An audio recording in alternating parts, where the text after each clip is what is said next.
we're all going to have a moment in our lives that will change the direction of how we live our life. For me, that occurred when I was 15 years old. I walked into the kitchen and my mother was on the phone talking about to my aunt or uncle, I can't remember which one it was, about something I had done and how was she going to respond to this. After Mother got off the phone, I said, "Mother, none of that is true." And she, of course, laid into me and a fight ensued.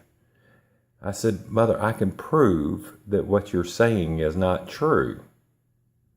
I went and got the evidence and brought it to her. She refused to look at it. As the fight ensued, I said, "Please apologize and please call back whoever you were talking to on the phone and tell them the truth about me. This is not just." And she said, "No, I'm not apologizing." I said, "Please apologize. This is not right." And she looked at me and she said, "You're just like your father. You'll never amount to anything." I was devastated. And I looked at her and I pointed my finger and I said, "I will never forgive you for this. And I will never love you again." Unfortunately, I'd lived that out for 35 years, maybe longer. Had a terrible relationship with my mother. I'd go months. We lived in the same county, and I'd go months without seeing her or talking to her on the phone. Eventually, she would call begging to see me, and then I would go and see her out of obligation, but I didn't want to be there.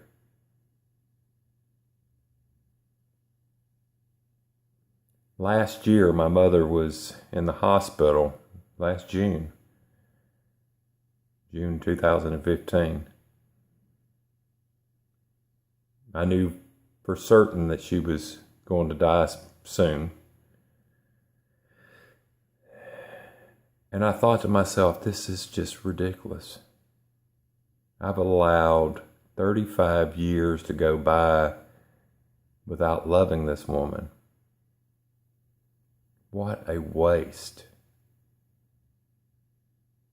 And as I was leaving the hospital room, I went and kissed her on the forehead, probably the first kiss I had given her in 40 years. I kissed her on the forehead and I said, "I love you, Mom." Luckily, for the next 6 weeks until she died in August, we had a better relationship.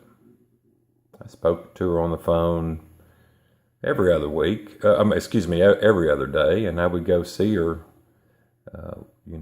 weekly to let her know that she was loved. I would listen to her fears of death, and I would comfort her with words of compassion and words of hope.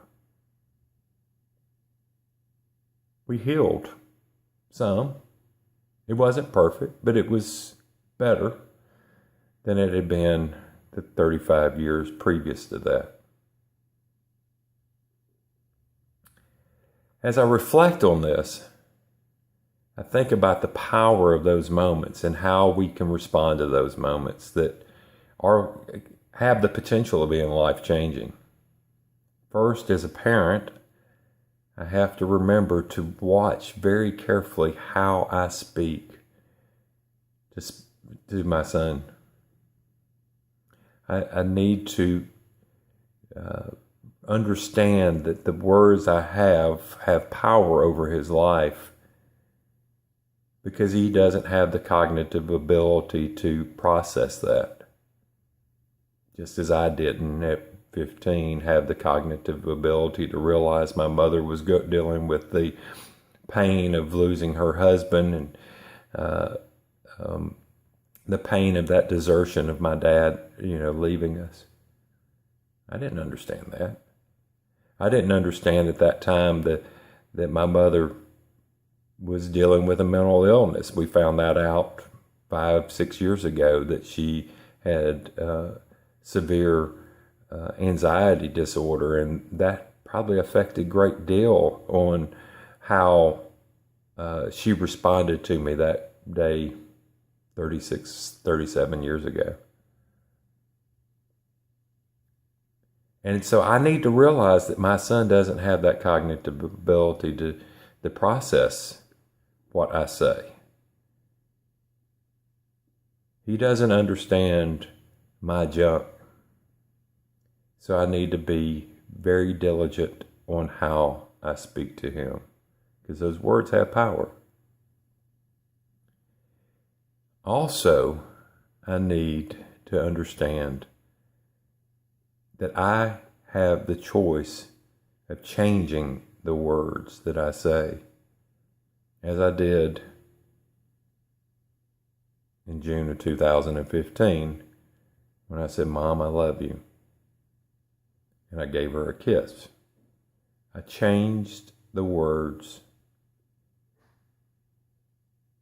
and that brought some comfort to her and a lot of comfort to me. So let's change the words that we say to one another, and change the words that we say to ourselves, because words have power. See you next time.